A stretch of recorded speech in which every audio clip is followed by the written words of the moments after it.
Assalamu alaikum wa rahmatullahi ta'ala wa barakatuh.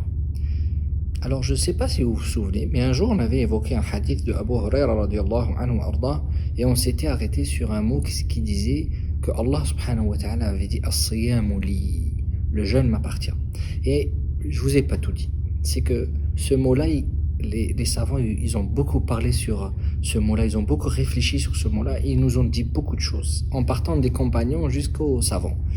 Et une des belles choses qu'ils nous ont dit, ils nous ont appris, les compagnons, que lorsque toi tu jeûnes, Allah subhanahu wa ta'ala, il protège tes hasanat du jeûne.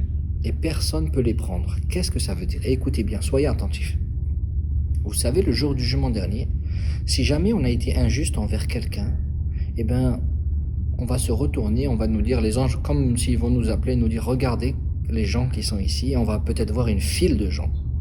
Et tous ces gens-là qu'on va voir, on va demander, mais qui sont ces gens-là? Et on va nous dire, c'est les gens envers qui tu as été injuste. Et maintenant, ils viennent récupérer, à la hauteur de l'injustice que tu leur as faite, ils vont récupérer des hasanats. Alors chacun va venir, il va prendre. Et ils pourront prendre toutes les actions. Mais il y a une action qu'ils n'auront pas le droit de prendre, c'est les actions qui viennent du jeûne de Ramadan. Alors vous voyez, ce que je viens de vous dire, c'est extraordinaire. Ça veut dire que c'est comme si Allah subhanahu wa ta'ala, il a mis une protection sur les adorations du jeûne. Alors qu'est-ce que nous on doit en tirer comme leçon? C'est que nous on doit bien prendre soin du jeûne, parce que c'est peut-être ça qui va nous faire rentrer au paradis. Et en plus, c'est protégé par Allah, personne ne peut nous le prendre. Dans notre vie, vous savez, malheureusement, des fois on fait un peu des injustices. Ça arrive, on doit faire attention pour ne pas en faire. Mais des fois on en fait. Plus on avance dans le temps, et ça arrive qu'on va dire des mots qui sont déplacés, on va peut-être pousser quelqu'un, peut-être qu'on va prendre pas la subsistance, mais on va prendre la part de quelqu'un injustement, parce que la subsistance, c'est Allah qui l'écrit, on ne peut pas la prendre. Donc, voyez-vous, on peut faire des injustices. Mais si toi, pendant le mois de Ramadan, tu fais un peu plus d'efforts, dans ta tête, tu te dis quoi? Tu te dis, personne ne pourra me prendre ces actions. Alors rappelez-vous de ce hadith, As-siyamu li wa ana ajzi bi. Le jeûne m'appartient et c'est moi qui récompense en conséquence.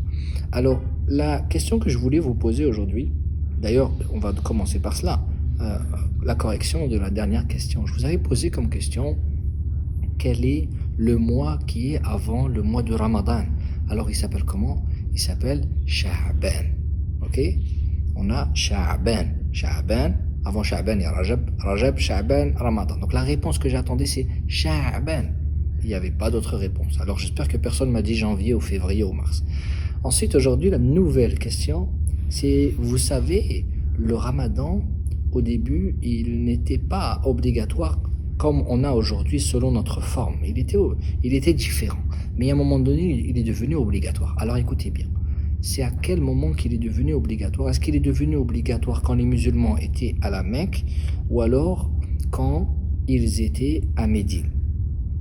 Est-ce que l'obligation du mois de Ramadan, est-ce qu'elle est devenue obligatoire lorsque les musulmans étaient à la Mecque, ou alors à Médine? Donc si vous mettez-moi juste Mecca, ou alors Al-Madina, ou alors Médine, mettez-moi juste cette réponse-là, comme ça moi je vais savoir quelle est votre réponse, Inch'Allah. Alors je ne sais pas, dans le classement de ce championnat magnifique, je ne sais pas c'est qui est tout en haut, mais on va voir cela à la fin du mois de Ramadan, on va pouvoir savoir c'est qui est tout en haut de ce championnat, Inch'Allah. Et surtout, j'espère qu'on va tous gagner auprès de notre Seigneur Allah subhanahu wa ta'ala. Wassalamu alaikum wa rahmatullahi ta'ala wa barakatuh.